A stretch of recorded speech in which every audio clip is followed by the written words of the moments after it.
All rise, veuillez vous lever.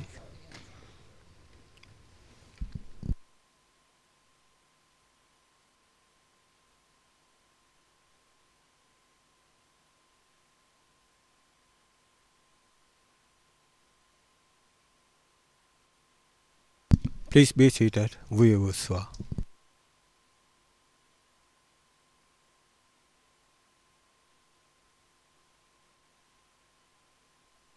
Yes, Ms. Lodge. Thank you, Madam President. I have only one word of reply to add that is not covered in my submission, so I address it here, now. This is with respect to the Lukic case. I referred to it, if you remember, on Monday. It's the transcript 164 ET, page 86, lines 19 to 23. And I mentioned the Lukic case precisely to illustrate that extermination, which Lukic was found guilty of, was a crime of extreme gravity. Lukic was sentenced to life. This was upheld in appeal on extermination count.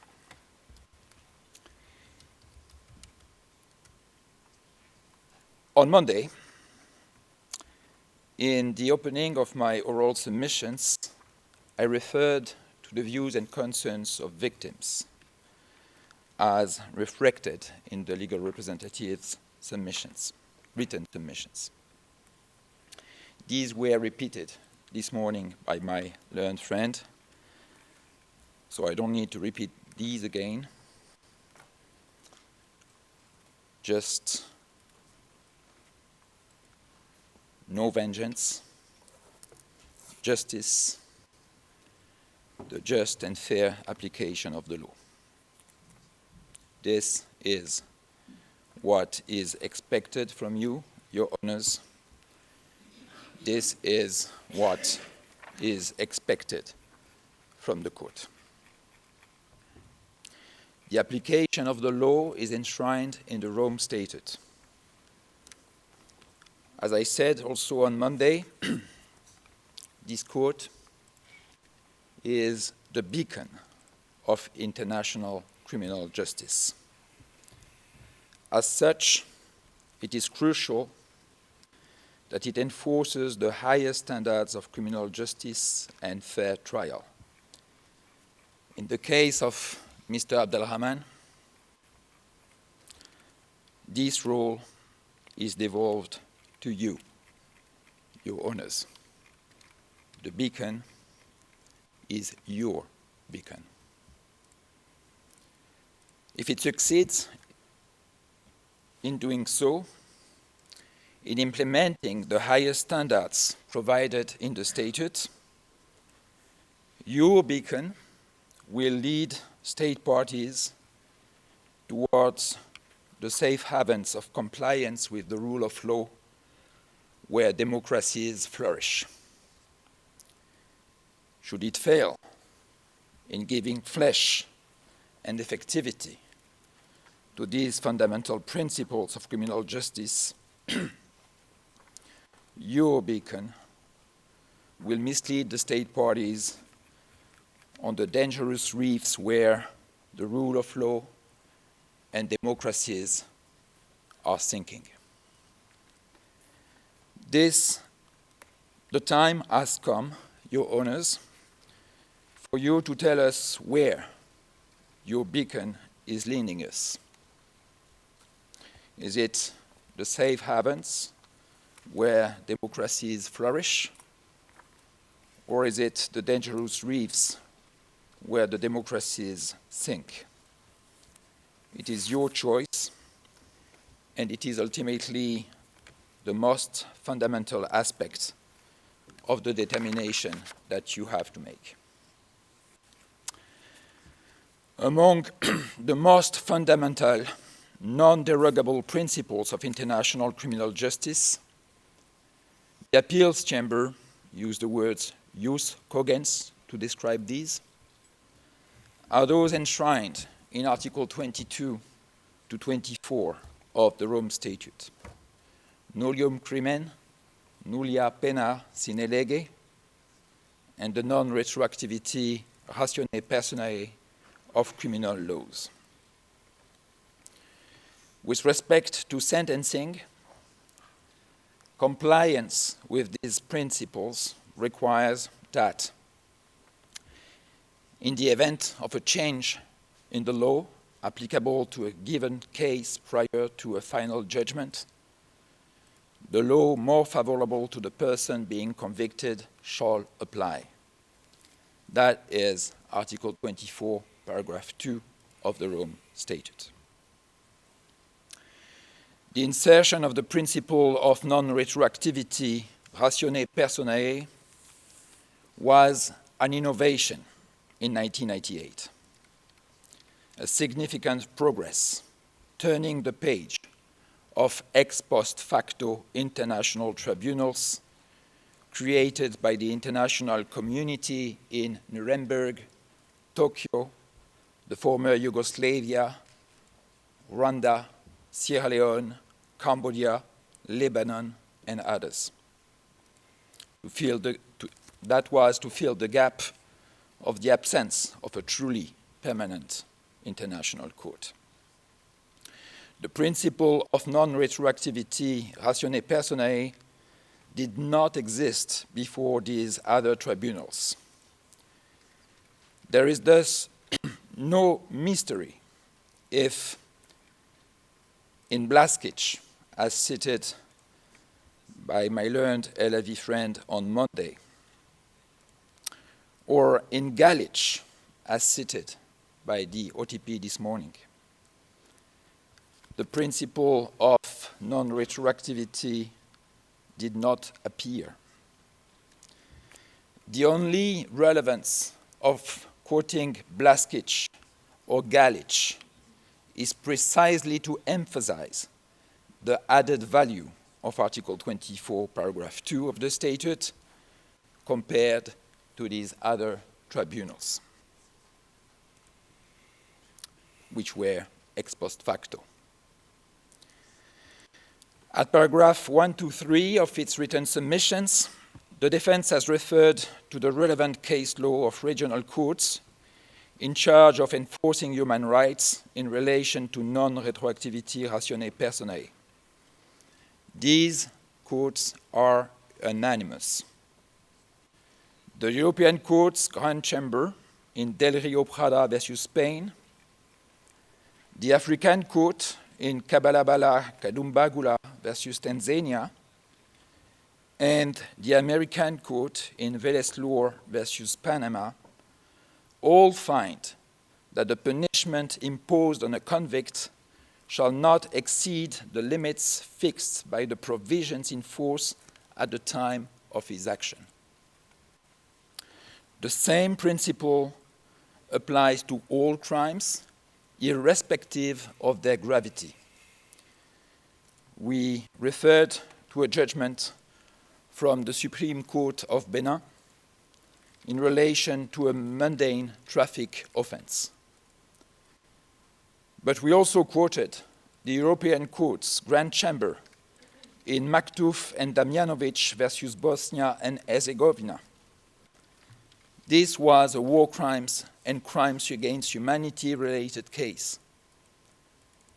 So even for the most serious crimes of concern to the international community as a whole, the crimes under the jurisdiction of this court, the principle of non-retroactivity ratione personae applies, according to the European Court of Human Rights.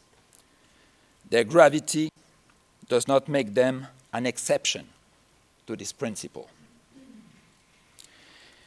The only case law from this court that the defense was able to identify, but it seems that the other parties were not more successful, is paragraph 303 of the decision on the confirmation of charges in the Lubanga case, It is quoted at paragraph 121 of the defense sentencing submissions. I read it. There is no infringement of the principle of legality if the chamber exercises its power to decide whether Mr. Thomas Lubanga Diallo ought to be committed for trial on the basis of written lex scripta, pre-existing criminal norms approved by the state parties to the Rome Statutes, lex previa, defining prohibited conduct and setting out the related sentence, lex certa, which cannot be interpreted by analogy in malam partem, lex stricta. I believe my learned friend on the legal representative side missed this reference on Monday. It's transcript 0164 ET, page 61, lines 20 to 25, when she said that there is a consensus that nulla pena principle does not bear the requirement of lex certa, that is, specific sanctions. Nulla pena sine lege does require lex certa. When the Rome Statute is applicable, like in Lubanga, this requirement is fulfilled by Article 77 of the Rome Statute. When the Rome Statute is not applicable, like in Sudan in 2003 and 2004, the appeals chamber has told us in its judgment OA8 that we should look beyond the statute, in the law that was applicable at the time. This is what your honors did in the trial judgment by looking at the Sudanese 1991 Criminal Act. I submit that consistency with the trial judgment requires your honors to follow the same path now with respect to penalties. What are the consequences of this fundamental principle on the case of Mr. Abd-Al-Rahman? The crime he has been convicted for were committed in 2003 and 2004. In that time, Sudan was not a state party to the Rome Statute. It is still not. This makes that there was no link between Mr. Abd-Al-Rahman, a Sudanese citizen acting on the territory of Sudan, and the law of the court at the time of the crimes. The law of the court, the Rome Statute, was not applicable to him. What made the Rome Statute applicable to Mr. Abd-Al-Rahman is Resolution 1593, passed by the UN Security Council on 31st of March 2005. This is the pivotal date. From that date on, the Rome Statute became applicable to all nationals of Sudan and to all crimes committed in Sudan. This constituted a change in the law applicable to Mr. Abd-Al-Rahman pursuant to Article 24, Paragraph 2 of the Statute. On Monday, my learned friend on the legal representative of victims' side suggested that Resolution 1593 did not amount to a change in the law applicable pursuant to Article 24, Paragraph 2. This is the transcript of Monday, 164 ET, page 64, line 19 to page 65, line 4. According to submissions, the only possible change in the law that may trigger non-retroactivity ratione personae under Article 24, Paragraph 2 would be an amendment to the Rome Statute. I pause a minute to consider the argument before turning to the clear and unambiguous answer provided by the appeals chamber. An amendment to the Rome Statute is not labeled a change in the law in the Rome Statute. It is called an amendment. You can see that at Article 121 of the Rome Statute. Also, the statute itself is not called the law, but the statute. If the intention of the drafters of the statute would have been to limit the scope of Article 24, paragraph 2, to the occurrence of an amendment, they would have used that word. Article 24, paragraph 2 would read, in the event of an amendment to the statute, but not as it does in the event of a change in the law. Just pausing there for a minute, Mr. Latch, you assert that with great force, if I may say so. Do you have any authority for saying that? For saying? For saying that had the statute intended that it meant a change to the statute, it would have said an amendment to the statute rather than a change in the law. I'm referring to the plain and normal meaning of the words. An amendment is an amendment, and Article 121 confirms that.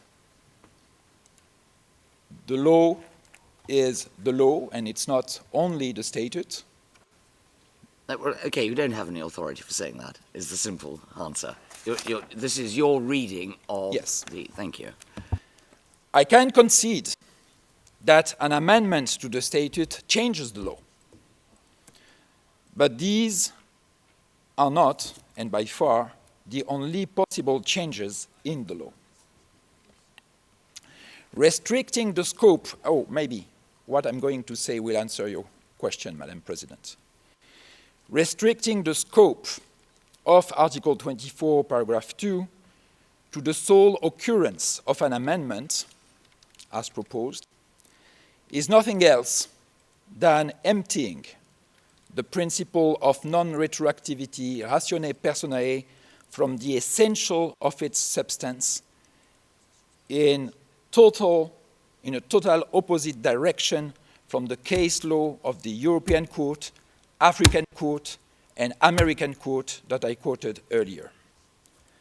Follow that restrictive interpretation, Your Honours, and your beacon will lead us straight on the perilous reefs of authoritarianism and non-respect for the rule of law that I mentioned earlier. Your Honours don't want that. Even if the findings of the trial judgment were right, retribution to the old man sitting behind me would not be worth that.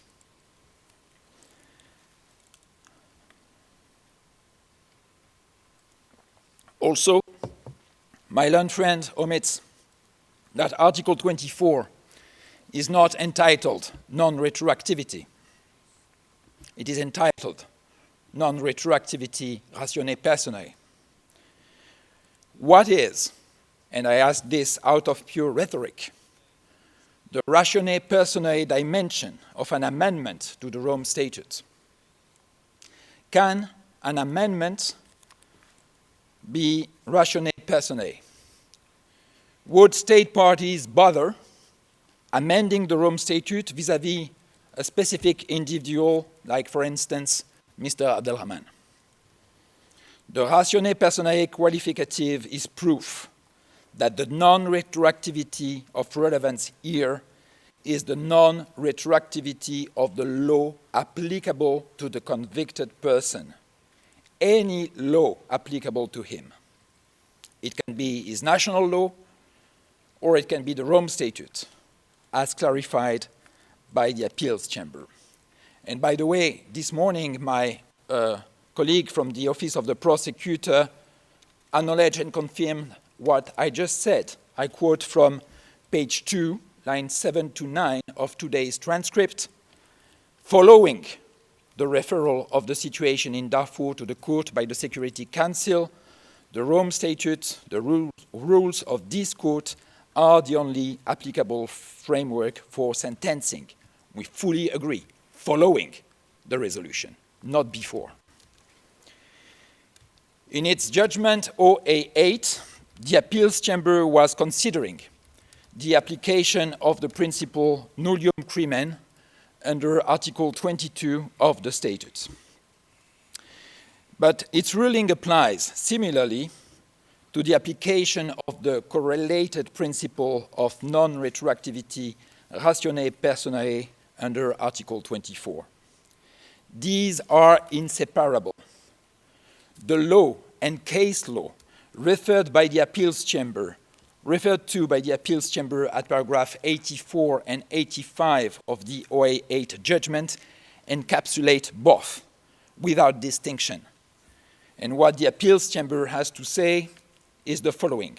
I am quoting paragraph 86. For conduct that takes place on the territory of a state that is not a party to the statute, it is not enough that the crimes charged can be found in the text of the statute. In interpreting Article 22, paragraph 1 of the statute in a manner consistent with human rights law, a chamber must look beyond the statute to the criminal laws applicable to the suspect or accused at the time the conduct took place. End of quote. For non-state parties, the statute is not enough. The chamber must look at the criminal laws applicable to the convict at the time of his conduct, that is, in 2003 and 2004. Why that? Precisely because the statute was not applicable to these non-state parties prior to the UN Security Council resolution referring the situation on their territory to the court. This, once again, is the pivotal date. Before the resolution, the statute does not apply. After the resolution, the statute does apply. For nationals of the relevant state, not state party, that amounts to a change in the law. Until 30th of March 2005, no Rome Statute applicable in Sudan to Sudanese people. As of 31st March 2005, they become liable for the crimes under the jurisdiction of the court with no more requirements of foreseeability or accessibility. Do you know, I don't want to interrupt, but this is exactly what you argued before the appeals chamber delivered its judgment, that there was no jurisdiction to try your client. My submissions back in this time were related to Article 22, nullium crimen sine lege. Yes. My submission of today is related to Article 24, paragraph 2, non-retroactivity ratione personae. All right, so you're saying totally different principles apply to that than applied to your argument on before the appeals chamber. I say that nullium crimen, nullia pena, and non-retroactivity are the same facets of the principle of legality, but the way these have to be addressed, indeed, by this court are different, and I'm coming to this. All right.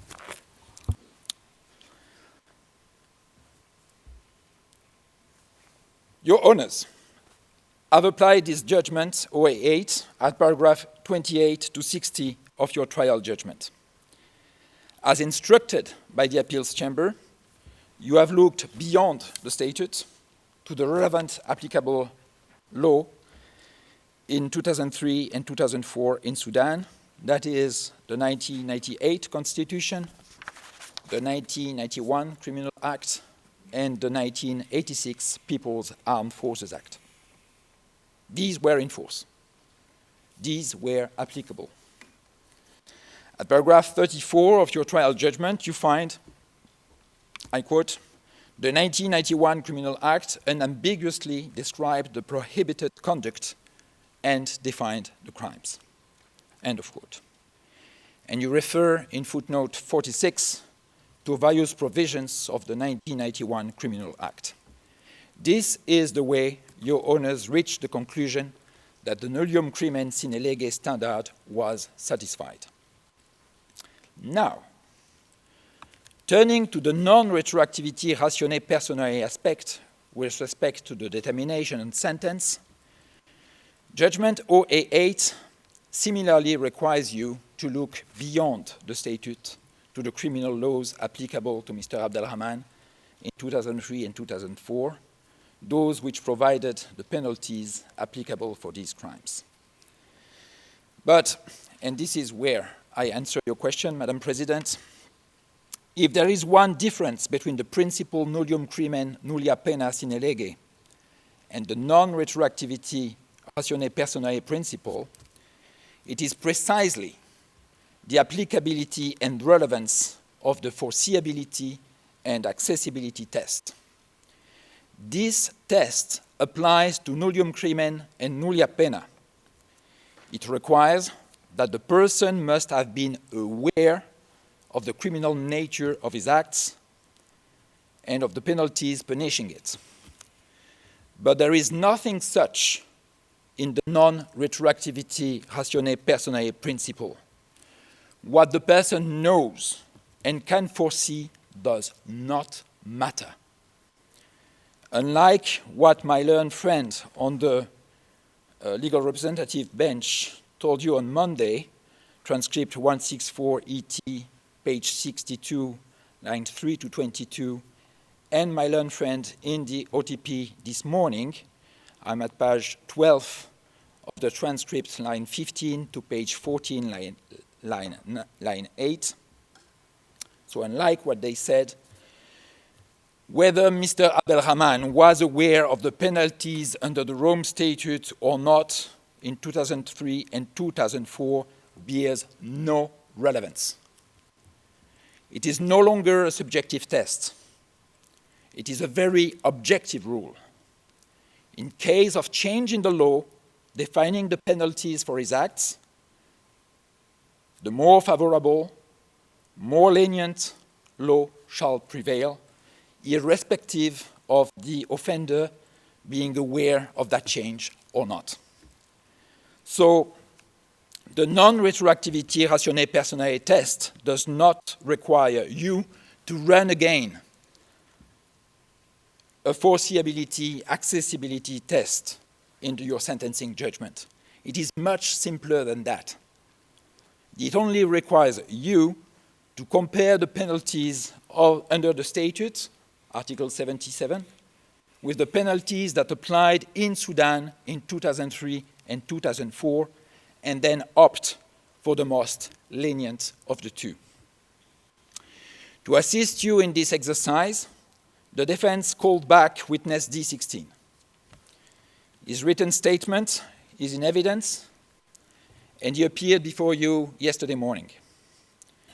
The Office of the Prosecutor and the legal representative of victims chose not to cross-examine witness D16 according to your owner's rule, I quote, that if the non-calling party challenged the accuracy or veracity of the evidence being given by a witness, then this challenge should be included in the questioning of the witness. That's your trial judgment, paragraph 199. The fact that they did not cross-examine witness D16 means that they do not challenge his evidence. For each crime Mr. Abd-Al-Rahman is found guilty of, witness D16 is telling which penalty was applicable, in his opinion, in Sudan in 2003 and 2004. His responses do not rely only on the 1991 Criminal Act. He is also seeking responses in the 1986 People's Armed Forces Act whenever necessary to complete the first. I compared yesterday his responses with the OTP's submission on applicable sentences.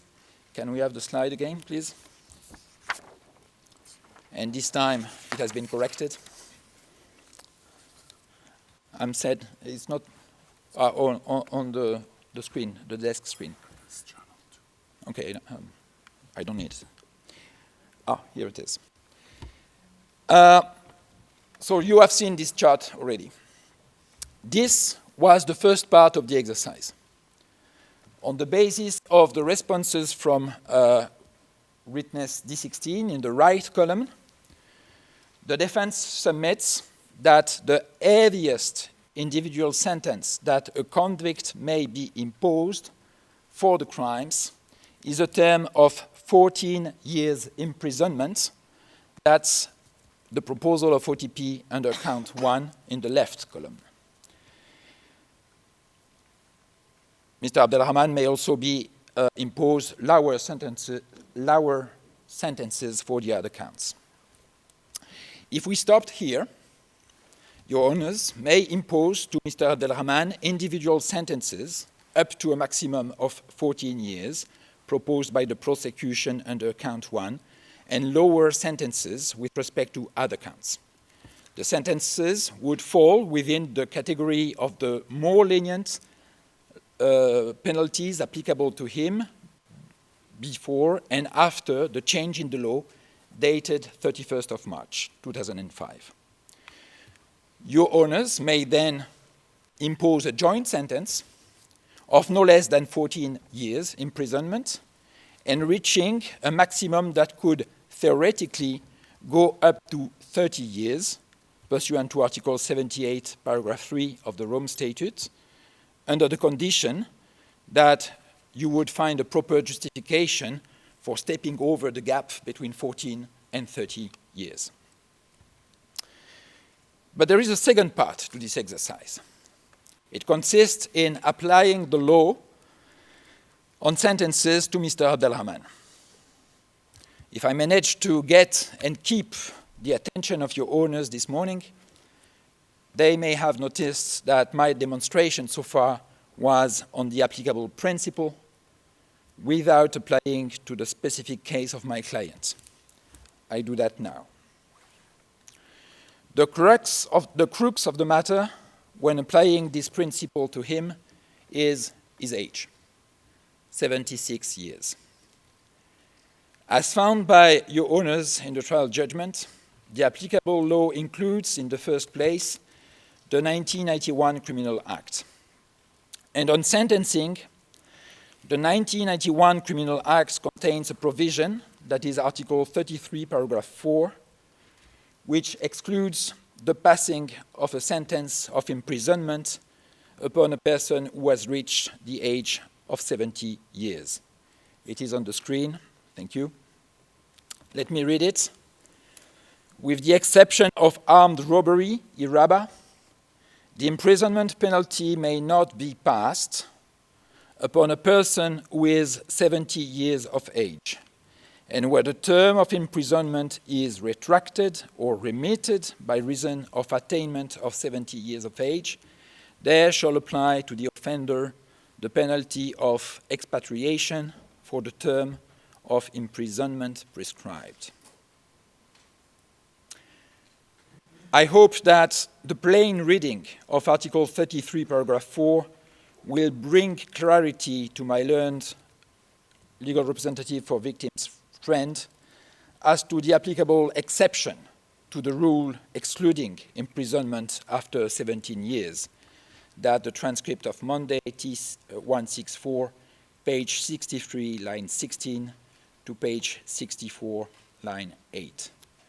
The only exception is the offense of IRABA, not murder, not rape, IRABA only. The provision is clear. The imprisonment penalty may not be passed. This is not a mechanism converting a term of imprisonment that is imposed on a convict older than 70 years into something else. It is a provision forbidding, in the first place, the imposition of term of imprisonment on a convict who is older than 70 on the day of the sentencing judgment. This conversion mechanism, requiring the taking of another decision, converting imprisonment into expatriation, is only used when the convict reaches 70 years of age while serving his term of imprisonment. In that case, and in that case only, there is a need for another decision to retract or remit the term of imprisonment, but when the convict is already older than 70 years at the time of determining his sentence, like Mr. Abd-Al-Rahman, no term of imprisonment is possible. The only exception is imprisonment imposed for Iraba. Under Article 1681C of the 1991 Criminal Act, Iraba can, as an option, be punished by a term not exceeding 7 years of imprisonment. In its written statement, witness D16 is providing evidence assisting the Chamber in its determination as to whether Iraba may be analogous to Count 4 pillaging as a war crime. I intended to explore this aspect further with witness D16 yesterday, but I did not have that opportunity. You could have explored that. You decided to wait because you thought there was going to be cross-examination. So I'm afraid that was your mistake. Thank you, Madam President. I will nevertheless limit my demonstration on witness D16's second written statement, which is in evidence and is not challenged by the prosecution. Based on his evidence and on the definition of Iraba under Article 167 of the 1991 Criminal Act, the defense submits that Iraba differs from Count 4 on at least two aspects. Can we have it on the screen? Here it is. First, as found at paragraph 370 to 376 of the trial judgment, Kodum, Bindisi qualified as urban areas, whereas Iraba is committed away from urbanization, whether on land, water, or air. Second, the attacks were launched in the presence of members of the Central Reserve Forces. We have that at paragraph 404, 416, and 420 of the trial judgment. About the CRF, your honors found that they were an integral part of the police forces and as such were governed by the Police Act. That's paragraph 310 of your judgment. In Sudan, like in any other country, the basic function of the police is to maintain order, to prevent the commission of offenses, and to arrest offenders. Iraba is precisely committed when the targeted victims are without any rescue. At paragraph 32 of his second written statement, witness D16 clarifies what without any rescue means. I quote, "It means in the absence of governmental, police, armed forces, any other authority like Sheikh or Umdas that could and should intervene to protect the victims of the Iraba offenders. This is when the offenders take advantage of the absence of government, police, armed forces, or any other authority like Sheikh or Umdas to commit armed robbery. If governmental police or armed forces are present, they should rescue or protect the victims. There is thus no Iraba, but capital theft or simple robbery under Article 170 or Article 175 in such a case," end of quote. All this was witness D16. This evidence was not challenged by the prosecution. The fact that the CRF did not protect the population of Kodum and Bindisi, but actually participated in the attack, as you found in your judgment, is immaterial. The important is that the attackers did not take advantage of the absence of law enforcement forces. law enforcement forces, the CRF, were present during the attack. For at least these two reasons, commission in urban area and in the presence of CRF forces count for pillaging as a war crime could not constitute iraba under the Sudanese law applicable in 2003 and 2004, but fell under the offenses of capital theft, Article 170, or robbery, Article 175 of the Criminal Act. The maximum 7 years sentence for iraba under Article 168(1)(c) of the 1991 Criminal Act thus does not apply. The iraba exception to the exclusion of imprisonment sentence for convicts under 70 years of age is therefore not applicable. Which led me to prepare a slightly amended chart that is now on your screen with a third column on the right, which is the applicable law in 2003 and 2004 to a person who, at the time of your sentencing judgment, would be above 70 years of age.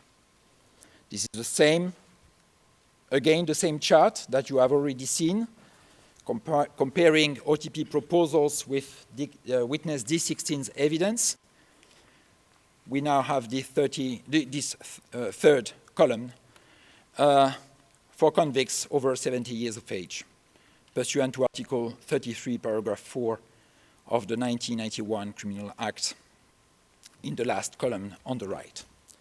As you can see, the most lenient of the three solutions between OTP proposals, witness D16's analysis of the counts, and the application of Article 33, Paragraph 4 of the 1991 Criminal Act is always found in the last column on the right. Under Article 24, Paragraph 2 of the Rome Statute, this most lenient penalty applicable to Mr. Abd-Al-Rahman in 2003 and 2004 shall be preferred. As a result of Article 33, Paragraph 4 of the 1991 Criminal Act, in the absence of iraba, there is thus no term of imprisonment that can be imposed on Mr. Abd-Al-Rahman in light of his age, 76 years old. That's the defense conclusion in principle. In the alternative, should I have failed this morning in my demonstration that iraba did not apply, the highest term that your owners may apply is 7 years under count 4. In the absence of applicable imprisonment sentence for the other counts, Article 78, Paragraph 3 would not apply, so no joint sentence.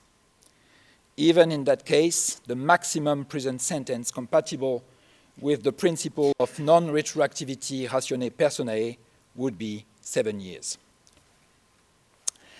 As the defense envisaged at paragraph 137 of its written submissions, you owners may also be tempted to look at all these things in a radically different way and decide that whatever Sudanese law provides, the law applicable before this court is the statute, and that the only applicable sentences are those of Article 77, and that these are sufficient for your determination.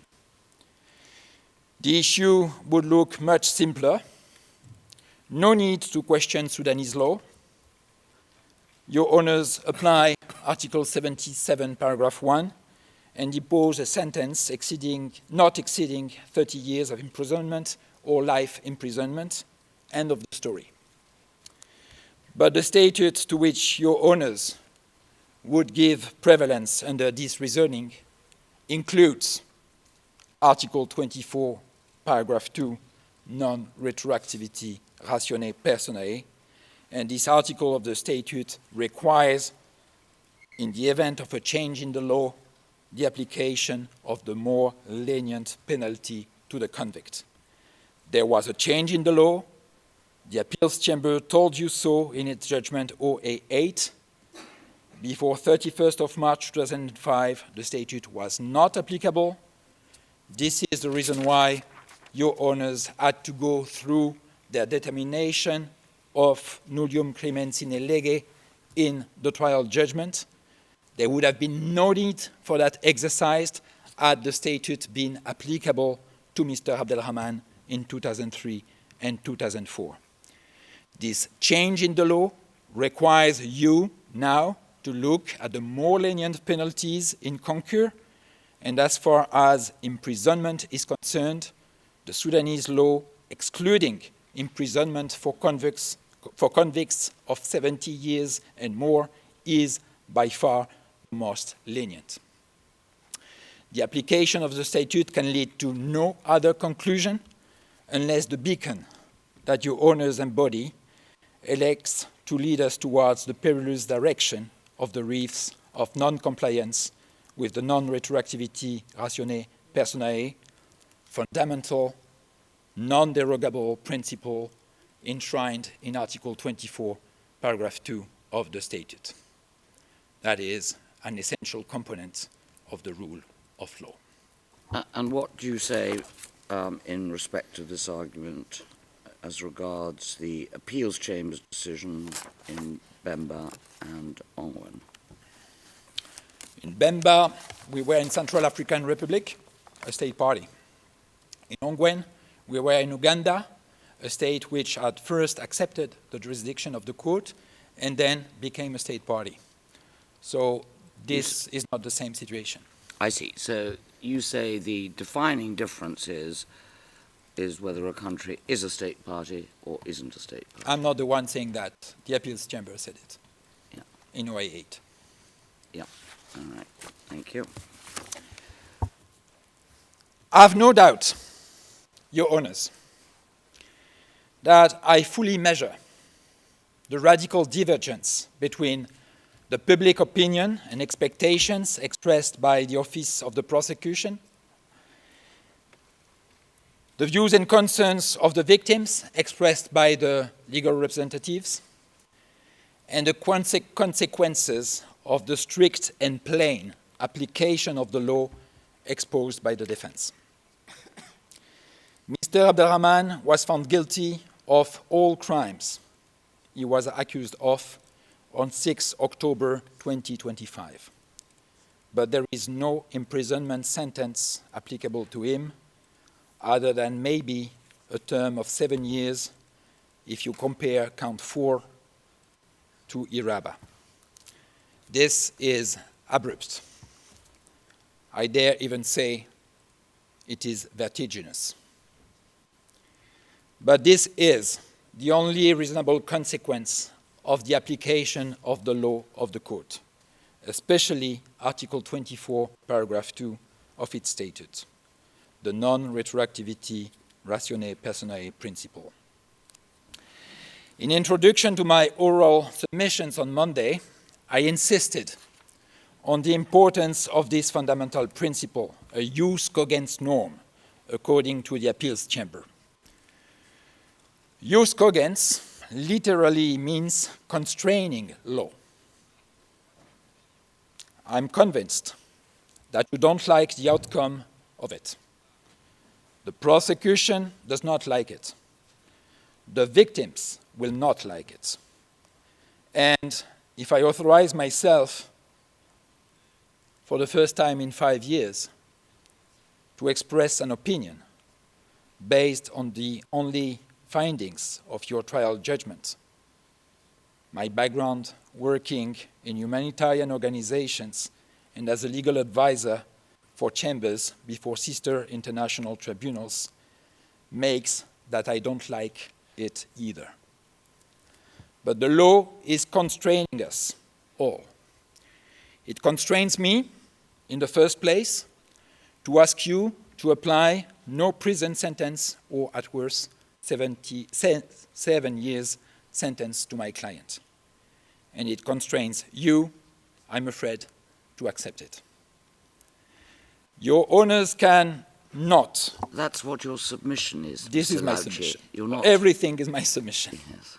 Thank you. Your owners cannot disregard, empty or nuance the non-retroactivity ratione personae principle without taking the risk of comforting the most authoritarian, non-democratic, and most repressive systems of the world, like Sudan in 2003 and 2004, and unfortunately today. The International Criminal Court will honor itself by complying with Article 24, paragraph 2 of its statute. It is a fundamental pillar of the rule of law. The only consideration that may tempt you to disregard this fundamental principle or empty it from its effectiveness are being mentioned by my learned friend in LRV this morning. Retribution to Mr. Abd-Al-Rahman, deterrence towards the other offenders in Sudan, and the satisfaction of victims. Let me address these one by one. Retribution to the old man sitting behind me is not worth the risk of sacrificing a fundamental principle of international criminal justice, such as the non-retroactivity ratione personae. As far as we can pretend to understand Mr. Abd-Al-Rahman's beliefs, it seems that a real retribution for him cannot come from the justice of men, but only from another justice. Disregarding the fundamental principle of non-retroactivity would amount to giving credit to what he represents according to the findings of your trial judgment. That is the brutality and cruelty of lawlessness. The world will be neither worse than better if Mr. Abd-Al-Rahman returns home. The fears, legitimate fears, expressed by the victims that he may start again criminal activities has no materiality. He is too old for that. But the world will be significantly worse if the court sacrifices a fundamental principle of international criminal justice to keep him in jail. Deterrence towards the offenders. There are two categories of offenders that your owners may want to consider. I start with the easy part.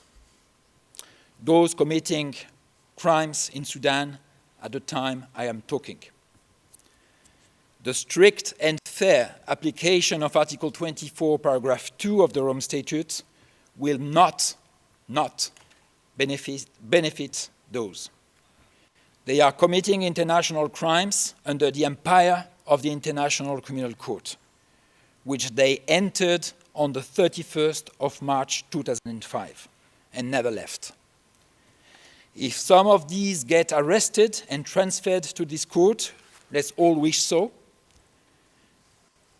your sentencing judgment, applying no prison sentence to Mr. Abd-Al-Rahman out of respect for the principle of non-retroactivity ratione personae, will have no bearing on their case.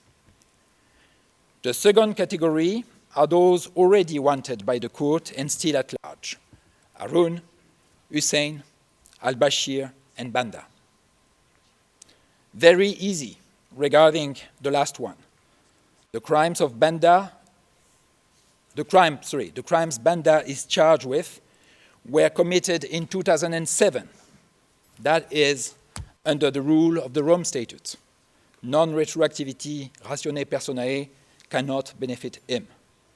I turn to the three others, and they have prepared a chart to help in my explanation.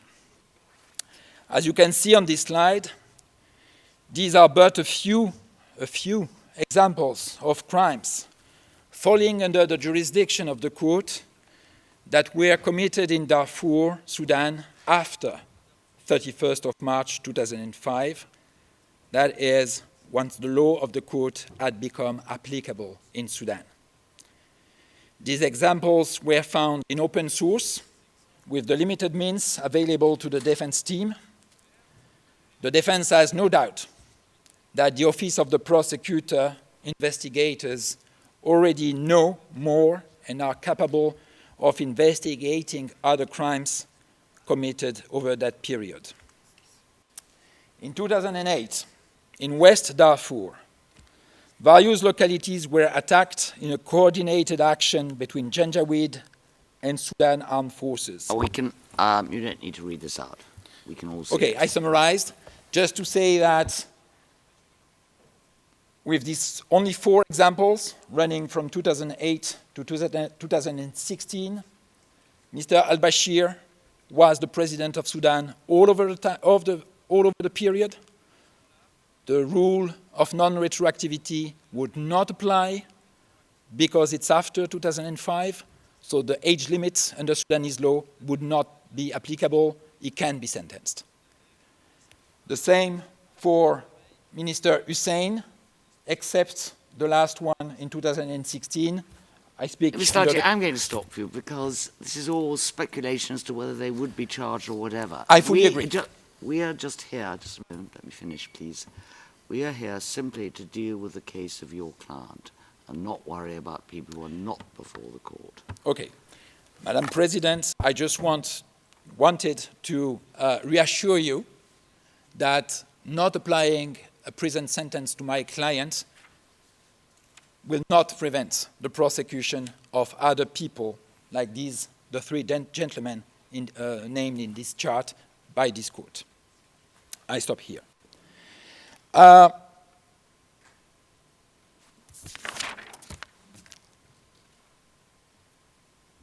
Anyway, I doubt the Office of the Prosecutor would suggest that Harun, Hussein, and al-Bashir only committed crimes before the adoption of Resolution 1593. That gives a lot of solution to prosecute them. This is the proper answer to my learned friend of the Your prosecution Honor, yesterday. Your Honor, I'm sorry, I thought you made a ruling. Did. You're still carrying on, Mr. Lauchi. I need to reply to what my learned friend in the prosecution said yesterday when he said, you know, you just have to wait home until you are 70 and then you come to the court and you will be safe because you cannot be in jail. I need to answer this argument. Yes, well, that I don't think you need to answer that. I think that was Mr. Nichols in full flow, and I don't think you need to answer it. And this is not an answer to it in any event. Yes, it is. I want to say that it's what matters is precisely what the Office of the Prosecutor is prosecuting. Not my colleague, not those sitting on this bench, but their predecessors made the fundamental mistake of prosecuting crimes committed before resolution. Mr. Lauchi, I can assure you, all 3 of us here have absorbed your argument that the only sentence your client can receive is one that means his immediate release. If you are convinced by my demonstration or IRA, yes, that is your argument, that is your submission, and we've heard it. Finally, the last element that may tempt you not to follow my submission after retribution and deterrence is the satisfaction of victims. That is certainly the most difficult aspect and the most painful. It is not my intention to address it the easy way by referring again to the quotations from the LAV written submissions where the victim says they are expecting justice, not vengeance, and try to suggest that they will celebrate your judgment releasing Mr. Abd-Al-Rahman. Certainly, I will not do that. The victims deserve better and more. The decision that I am asking you, Your Honors, to take today will be terrible for the victims. It will take much more than that for them to accept it. Outreach services will face a heavy burden. As I always said to them, to the outreach services, the defense will avail itself without limit to support outreach activities in explaining the rationales of your chamber's decision and the reasons why it was the only fair solution compliant with the Rome Statute. The most important message to convey to the victims will be explaining that the release of Mr. Abd-Al-Rahman has no impact on your trial judgment of 6 October 2025. Mr. Lauchi, I'm now going to stop you because I don't think you appreciate just how insulting your present submissions are to this bench. You have urged us that the Rome Statute allows only, as you say, the sentence that would have been applicable in Sudan. That is your submission. The prosecution and the CLRV disagree. But what you are now suggesting is that we would deliberately flout the law, if you're right, because of the fears of victims or what might happen to other accused. We will, as you suggest, submit, and as we have taken an oath to do, apply the appropriate law, Mr. Lauchi. The fact that if we apply it in your favour, it may not go down well with the victims, is obviously not something that we can take into account. We are obliged to follow the law. We will do so. Now, is there anything more you want to say?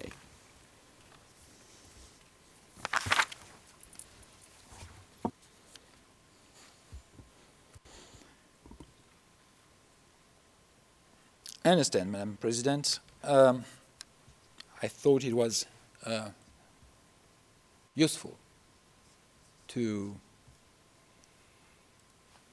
encourage you, but I see it is not useful. So I will stop here for that.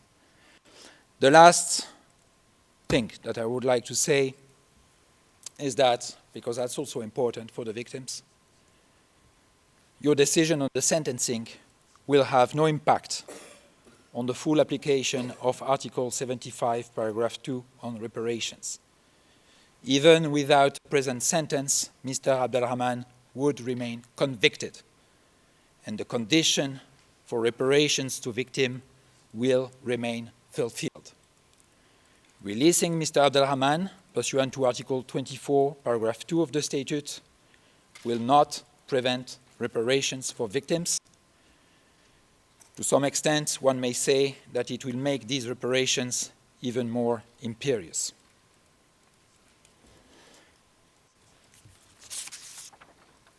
And finally, and that's also the reason why I skipped a paragraph, sorry. The reason why the reparation will happen anyway is that if Mr. Abd-Al-Rahman gets to be released, the defense will, of course, have to see with him what are his intentions regarding his appeal. Without making any presumption as to his decision, it may well result in your judgment of 6 October 2025 reaching its finality much sooner than expected. The moment is solemn. Your honors are facing a difficult decision.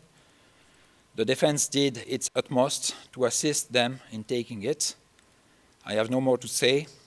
I shall stop here and, with your permission, give the floor to Mr. Abd-Al-Rahman for his last words before this chamber.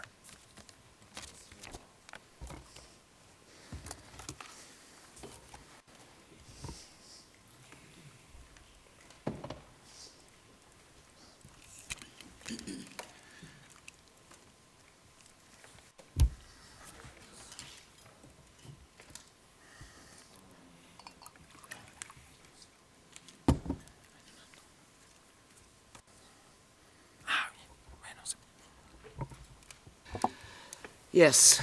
Mr. Al-Rahman, I gather you want to address us. You may do so.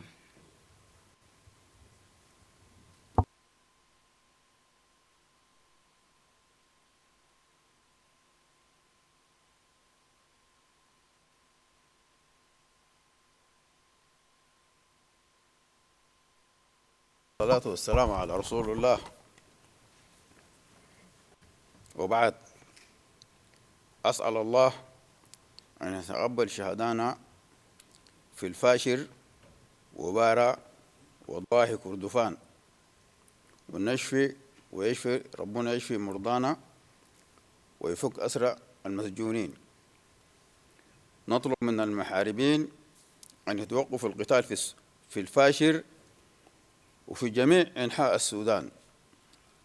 وبعد، أشكر السادة القاضيات المحترمات على الفرصة، أتاحوا لي فرصة اليوم أتكلم فيها أمامكم في نهاية المحاكمة، ولقد أتاح لي فرصة الدفاع لمنح حكمكم لي أني أدانتني بارتكاب عديد من الجرائم، وشرح لي فريق الدفاع.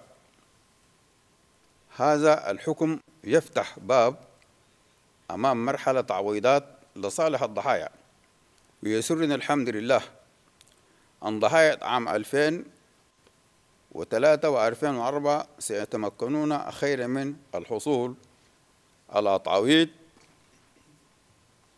تعويض الضحايا، وتعانوا كثيرا وانتظروا كثيرا وانتظروا طويلا.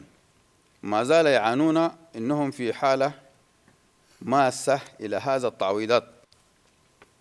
منذ أول أناقش مع السيد المحامي في يونيو تموز 2020 بلغني بوجود تعويضات لصالح الضحايا أمام المحكمة، ولم أكون أعلم بذلك.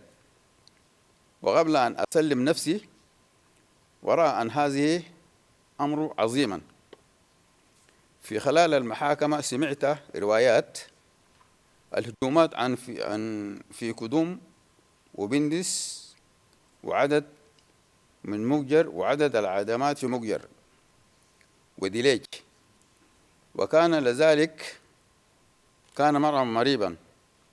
والناس الذين بهذا الحداث عانوا كثيرا، ولا شك عانوا معاناة شديدة، ولا زال هم وأسرهم يعانون حتى اليوم، بما أن هؤلاء الأشخاص قد عانوا فأن أقل ما يمكنه.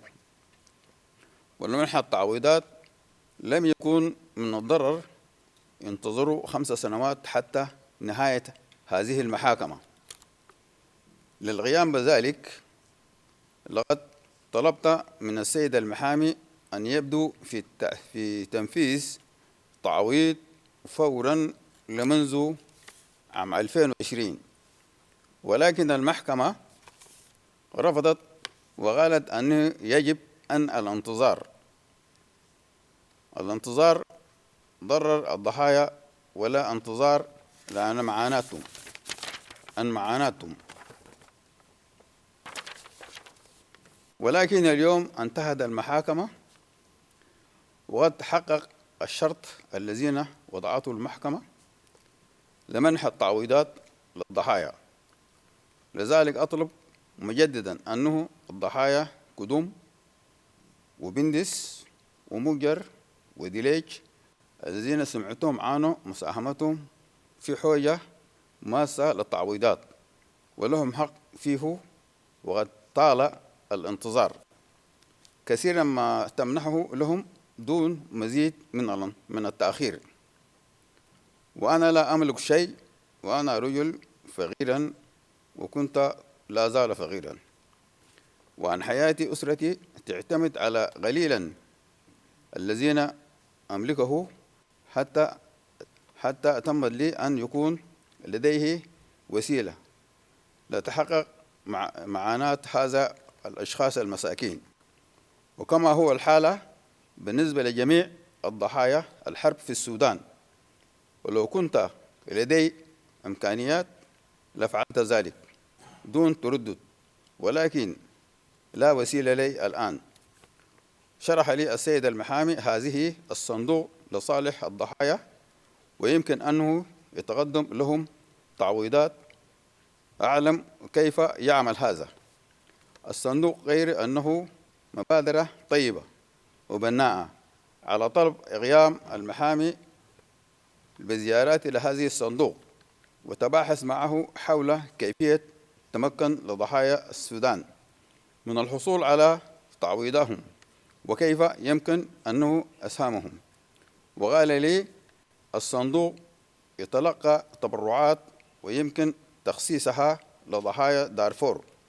من هذا المنبر أوجه ندائي رسميا إلى أكرم الوسائل وجميع الدول العالم ولصندوق الخيري إلى كل أصحاب الضمائر الحية لتقديم تبرعاتهم طوعيا إلى صندوق صالح الضحايا ومن أجل التأميل التعويضات.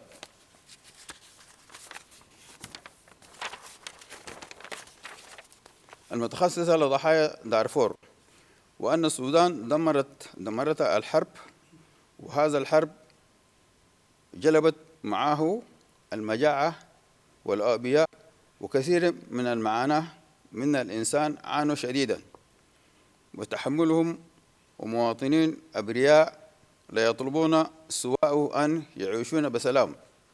تبرعاتهم تساهم في تخفيف المعاناة.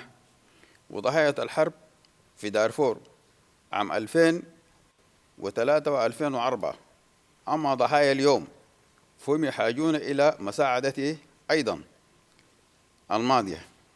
وأودي أيضا أعد عربي أنه أشار للفريق الدفاع على الوجه التي بذله وسعى إلى جميع التبرعات وحتم على وصوله. وهذا العمل طويلا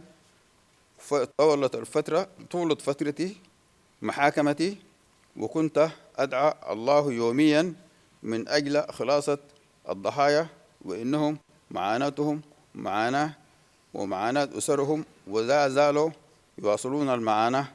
واليوم فيما زال بما الحرب يدمر السودان وأن يجري اليوم في بلاده يدعو إلى أساء البائسة في مزالة يعانون ويموتون ويتقاتلون في بينهم. في أحيان كان يتبقى لي جميعا أن نعيش بسلام وأسرة واحدة في ظل الله على اختلاف قبائلنا متعاونين وعلى إعادة البناء السودان الجميل المشرق، واجعله مستمرا لإعطاء ابنائنا ويمينهم لهم المستقبل والخير من الحالة البائسة التي نعيش اليوم. وأن البؤس والياس الحرب ليس قدرة محتومة، فأمره يتوقف على كل إنسان لصاحب إرادة طيبة، ومهما كانت مكانته وقبيلته ومهنته. الله يرفض الحرب رفضا تاما، وأن يحيا الأمل إلى حياة جديدة وانتشال السودان الموحد من البوس والعبر عن طريق الله والسلام الذين يقوده إلى الإنام والازدهار. وأنا رجل مسن لا أملك أي موارد بعيد عن البلاد. حياتي أشرفت على نهايتها، وسأقف أما غريب أمام عدالة الله، وأنا أنتظر ذلك الآن. الله غفور رحيما. وما أنه المحكمة سمحت لي اليوم أتكلم بكلمتي وتبث وتسمع ولا سلماء في السودان، فإنني أودي وجدت هذا الفرصة الأخيرة التي منحت لي لأوجه ندائي وبسيط لكنه صادقا من أجل السلام والمصالحة. تبحث بصفتي إنسان بسيطا سودانيا أب وشيخ على اعتاب لقاء ربي في انتظار حكمه وليس لي سلطة ولا أملك سواء الدعاء وتضرع لله لذلك.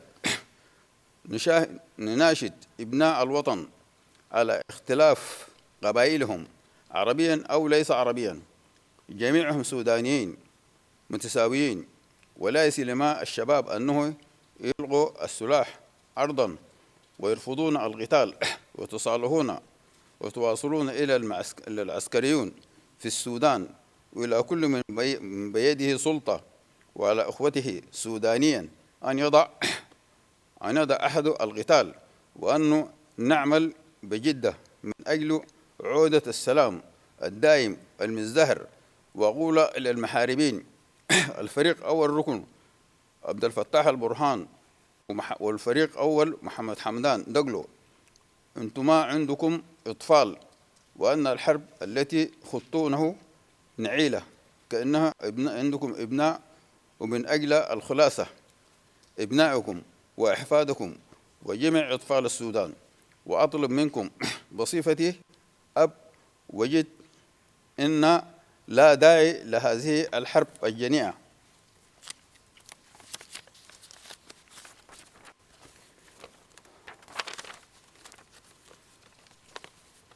السادة القاضيات المحترمات، أشكرك جزيل الشكر لأنني منحتني الكلمة لرجل مسن ويعاني أنت تودن واجبك في تحقيق العدالة بما تسمح به عدالة البشر والمصير بين يديك، وما تبقى من حياتي ليس طويلا. وأخيرا أطلب منك الانتظار، فقد أنا شيخا والذين يقف إمامك، وأنا كنت مهما وأنا كنت وأن كانت التهم أدانتني ترونها بحقي، لأن أرى هذه الرجل رجل أسرة وابناء عنده أسرة وابناء وإحفاد يعيشون في البلاد دمرت الحرب والموارد منتهية، وإلى درجة اضطرت ابنائه أو أطفاله تركوا المدارس لأنهم بحاجة إلى رجوع لا تسمحون أنه تحافظون على أسائهم في روايته يوميا. وما أقبل أنه أقف أنا نفسي إمام الله، وأقول لكم شكرا جزيلا وبارك الله فيكم، جزاكم الله خيرا. شكرا. Yes. Very well. If there are no other matters, then that concludes this hearing. I repeat what I said, but I think it was in private session, that we will deliver a sentence on the 9th of December at 9:30 in the morning. All right, we will